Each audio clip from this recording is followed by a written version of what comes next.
अस्सलाम वालेकुम नाजरीन, डॉक्टर इजाज़ आप लोगों की खिदमत में हाजिर हूँ एक नई वीडियो के साथ। और आज की वीडियो में हम बात करेंगे कि कीटो डाइट क्या है, कीटो डाइट और ट्रेडिशनल डाइट में क्या फ़र्क हैं, कीटो डाइट के क्या फ़ायदे हैं और कीटो डाइट के क्या नुकसानात हैं। ओरिजिनली मेडिसिन में कीटो डाइट का कंसेप्ट आया था बेसिकली जो एपिलेप्सी के पेशेंट्स हैं, जिनको मिर्गी के दौरे पड़ते हैं यंग लोगों में, उनके लिए कीटो डाइट रिकमेंड हुई थी। और कीटो डाइट के इस्तेमाल से मिर्गी के दौरे काफ़ी हद तक बेहतर हो गए थे।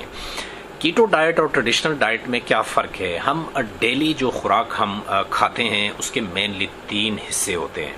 एक को हम कहते हैं प्रोटीन्स, फैट्स, कार्बोहाइड्रेट्स और विटामिन्स और मिनरल्स भी हैं, लेकिन वो हमें बहुत कम मिक़दार में डेली बेस पे हमें चाहिए और तकरीबन 1% से भी कम हम कंज्यूम करते हैं मिनरल्स और विटामिन्स को। सो हमारी जो मेन खुराक है उसमें प्रोटीन्स, फैट्स और कार्बोहाइड्रेट्स होते हैं। कितनी रिक्वायरमेंट है प्रोटीन्स, फैट्स और कार्बोहाइड्रेट्स की नॉर्मली?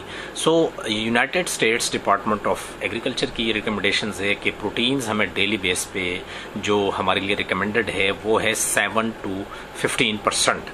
7 to 15% कितने बनते हैं ये अगर हम ग्राम्स में कैलकुलेट करें, रफली जो एक मिडिल एजड बंदा है और जिनको डेली बेस पे तकरीबन 2000 किलो कैलोरीज चाहिए और जो एक्सरसाइज नहीं करते, कोई हैवी काम नहीं करते और कोई बीमारी भी उनको नहीं है, उनको रफली 60 to 70 ग्राम्स प्रोटीन डेली इस्तेमाल करनी चाहिए। या दूसरे अल्फाज में जिनका जितना वेट है, फॉर एग्जांपल किसी का 60 kg वेट है, उनको 60 ग्राम्स इस्तेमाल करने चाहिए। अगर किसी का 70 है 70 ग्राम्स प्रोटीन्स की हमें डेली ज़रूरत होती है।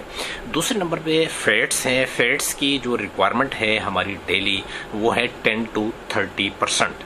किसी को 10 चाहिए, किसी को 15 की ज़रूरत है, किसी को 20, किसी को 30। वो डिपेंड करता है एज पे, जेंडर पे और हर बंदे की अपनी रिक्वायरमेंट है, किसी को फैट्स ज़्यादा या किसी को कम चाहिए। 10 to 30% ये ऑलमोस्ट 60 to 70 ग्राम्स बनते हैं डेली बेस पे जो हमारी रिक्वायरमेंट है। अगर किसी के 2000 किलो कैलोरीज रिक्वायरमेंट है डेली बेस पे एनर्जी की, उसमें फैट्स कितने होने चाहिए? तकरीबन 60 to 70 ग्राम्स हमें डेली बेस पे फैट्स की ज़रूरत होती है। जो खुराक का एक बड़ा पोर्शन है जो हमें डेली बेस पे ज़रूरत है वो है कार्बोहाइड्रेट्स। और कार्बोहाइड्रेट्स की जो रिक्वायरमेंट है वो है 45% से लेके 65% तक हमारी खुराक में कार्बोहाइड्रेट्स वाली ग़िज़ाएँ शामिल होनी चाहिए। 45 to 65% ये रफली उस बंदे के लिए जिनकी 2000 किलो कैलोरीज रिक्वायरमेंट है, उनके लिए तकरीबन कोई 225 to 325 ग्राम्स डेली कार्बोहाइड्रेट्स की ज़रूरत है। और मिनरल्स, विटामिन्स वो हमें 1% से भी कम ज़रूरत है डेली बेस पे। ये तो है हमारी जो ट्रेडिशनल डाइट है, जो एक नॉर्मल डाइट है, उसकी ये रिक्वायरमेंट्स हैं। अब हम आते हैं कीटो डाइट के ऊपर। कीटो डाइट में क्या होता है कि कीटो डाइट में अगर नॉर्मल डाइट में हम कार्बोहाइड्रेट्स ज़्यादा देते हैं 45 to 65%, कीटो डाइट में हम कार्बोहाइड्रेट्स के अमाउंट को, उसके क्वांटिटी को कम कर देते हैं। और कितना कम करते हैं कि डेली बेस पे 50 ग्राम से कम कार्बोहाइड्रेट्स कंज्यूम करते हैं कीटो डाइट में। इसके अलावा जो फैट्स हैं, फैट्स की मिकदार को, उसकी क्वांटिटी को बढ़ा देते हैं। अगर हमें 60 to 70 ग्राम्स चाहिए, कीटो डाइट में हम क्या करते हैं कि उनकी रिकमेंडेशन 2 से 3 गुना ज़्यादा उनकी रिक्वायरमेंट होती है कीटो डाइट में।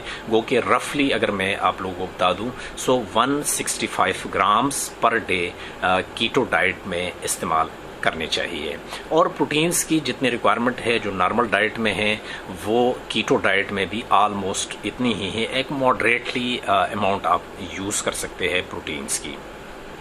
कीटो डाइट बेसिकली होता क्या है कि जो हमारी बॉडी है, हमारे बॉडी का जो फ्यूल है वो है ग्लूकोज और शुगर। ग्लूकोज और शुगर कहाँ से आता है? हमारी मेनली कार्बोहाइड्रेट्स के कंजम्पशन से शुगर और ग्लूकोज हमें मिलता है और वो बेसिकली हमारा फ्यूल होता है। हमारी बॉडी के सारे सिस्टम्स शुगर और ग्लूकोज के ऊपर चलते हैं। कीटो डाइट में हम कार्बोहाइड्रेट्स को चूंकि कम करते हैं और फैट्स की मिकदार को बढ़ाते हैं। सो फैट्स का करते क्या है कि फैट्स स्टोर होते हैं जिस्म में, लीवर में या जिगर में स्टोर होते हैं, और लीवर से फिर बनते हैं फैट से कीटोन बॉडीज बनती हैं, और कीटोन बॉडीज ही मेनली आपका फ्यूल होता है। कीटो डाइट के क्या फायदे हो सकते हैं? सबसे पहला फायदा कि वजन कम हो सकता है, ब्लड शुगर लेवल कंट्रोल हो सकता है, ब्लड प्रेशर आपका कंट्रोल हो सकता है, इसके ऊपर स्टडीज हुई है। इसके अलावा जो दिल के अमराज है उसकी रोकथाम के लिए कीटो डाइट मुफीद साबित हो सकता है। इसके अलावा कैंसर्स की रोकथाम के लिए कीटो डाइट मुफीद साबित हो सकता है। अल्जाइमर डिजीज के लिए कीटो डाइट का फायदा हो सकता है। इसके अलावा एपिलेप्सी के पेशेंट्स के लिए भी मुफीद ये डाइट साबित हो सकता है। इसके अलावा एक बीमारी है जिसका नाम है पॉलीसिस्टिक ओवरी सिंड्रोम। ये फीमेल्स में ज़्यादा कॉमन है, और पॉलीसिस्टिक ओवरी सिंड्रोम में होता क्या है कि उसमें इनफर्टिलिटी होती है, औरतों के बच्चे नहीं होते, ओवरवेट हो जाते हैं, उनको शुगर का भी ख़तरा रहता है। इसके अलावा उनके जिस्म पे बाल बहुत ज़्यादा आ जाते हैं। सो उसमें होता क्या है कि जो एंड्रोजन लेवल है, जो मेल हार्मोन्स हैं बेसिकली, वो फीमेल्स में वो एंड्रोजन लेवल जो एक नॉर्मल लेवल है उससे ज़्यादा हो जाता है, जिसकी वजह से जिस्म के ऊपर बाल आ जाते हैं। इसके अलावा ल्यूटिनाइजिंग हार्मोन है और फॉलिकुलर स्टिमुलेटिंग हार्मोन है, उसका एक नॉर्मल रेशो है। लेकिन पॉलीसिस्टिक ओवरी सिंड्रोम में होता क्या है कि वो रेशो बढ़ जाता है। सो जो स्टडी हुई है 18 to 45 ईयर्स की जो फीमेल्स है जिनको पॉलीसिस्टिक ओवरी सिंड्रोम था, उनको 6 मंथ्स के लिए, 6 महीने के लिए कीटो डाइट दी गई, और 6 महीने के बाद उनके जो सिम्टम्स थे उसमें काफ़ी बेहतरी आ गई थी। लेकिन उसमें लॉन्ग टर्म उसके क्या बेनिफिट्स है उसके ऊपर अभी स्टडीज़ बाकी हैं। ये कोई हतमी रिपोर्ट नहीं है कि लॉन्ग टर्म में वो आपको कीटो डाइट फ़ायदा दे सकता है या नहीं दे सकता। कीटो डाइट के क्या नुकसानात हो सकते हैं? सबसे जो बड़ा मसला है कीटो डाइट का वो ये है कि लॉन्ग टर्म में आप इस डाइट को फॉलो नहीं कर सकते। उसकी वजह यह है कि डेली बेस पे जो हम खुराक कंज्यूम करते हैं और इसमें बड़ी टेस्टी चीज़ें जो हम बड़े शौक से खाते हैं, कार्बोहाइड्रेट्स डाइट है, सो वो रिस्ट्रिक्ट हो जाता है, वो बहुत कम हो जाता है, कि जिसकी वजह से मसाइल क्या होंगे कि चंद दिनों तक जो आपकी बॉडी है वो एडजस्ट नहीं होगी नई खुराक की तरफ, क्योंकि आप टोटली फैट्स ले रहे हैं और फैट्स ज़्यादा मकदार में ले रहे हैं, कार्बोहाइड्रेट्स कम मकदार में आप ले रहे हैं, जिसकी वजह से इसकी एडजस्टमेंट मुश्किल हो जाएगी। और कुछ लोग ऐसे भी है कि जो कीटो डाइट स्टार्ट करते हैं और उस फ़ौरन हफ्ता 2 हफ्ते के बाद वो फिर ट्रेडिशनल डाइट पे आ जाते हैं। सो सबसे बड़ा जो नुकसान है कि इसको लॉन्ग टर्म में आप फॉलो नहीं कर सकते। दूसरा जो बड़ा नुकसान है कि जो फैट्स की मिकदार है वो तो कीटो डाइट में ज़्यादा है, लेकिन याद रखें कि कीटो डाइट में जो फैट्स है वो हम कंज्यूम करते हैं अगर सैचुरेटेड फैट्स को हम ज़्यादा कंज्यूम करें। फैट्स 2 तरह के होते हैं, एक है सैचुरेटेड फैट्स, एक है अनसैचुरेटेड फैट्स।